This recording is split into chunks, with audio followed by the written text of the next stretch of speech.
part of doing image manipulation is making sure that all of the pieces look like they actually do go together. And right now, this car looks like it's kind of hovering in space. Anytime an object looks like it's just free floating or hovering in space means it probably needs a drop shadow of some sort. Now I don't mean drop shadow quite like the one we put on the text generated by Photoshop. If this were a real vehicle sitting out in the real world, there's sunshine coming down on top of it, casting a shadow onto the ground. So we need to create a shadow. So create a new layer. Grab your oval marquee tool and set the feather to about 13, and then draw a long skinny oval that goes from about the front end of the car to the back end of the car. And we're going to fill that with black, so grab your black and then hit Option Delete to fill it.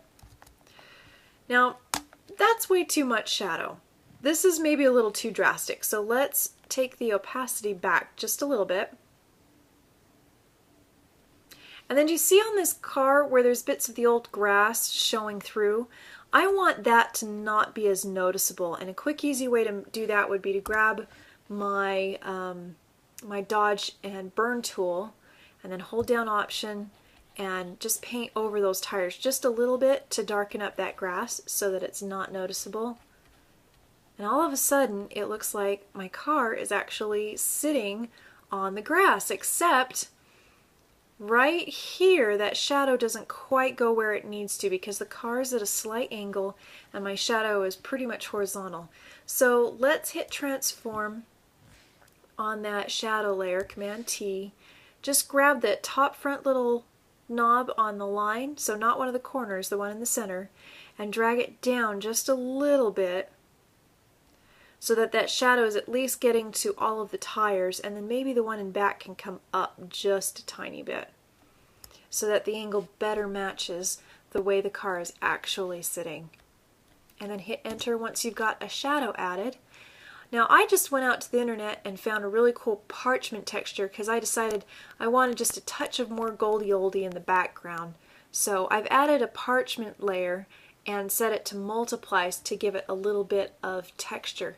You don't have to do this step, but if you'd like to give your file just that little bit of pop, it would be a good thing to do. Let's do one more thing to make this text just stand out a little bit more. Double click on the word Goldie or Oldie. I think I'm on Oldie actually. There we go. And let's add a gradient overlay to it.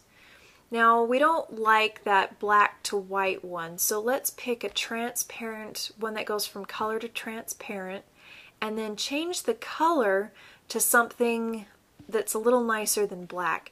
So an easy way to do that would be grab your color and pick the yellow first and then darken the slider down into the kind of the orange range a little bit.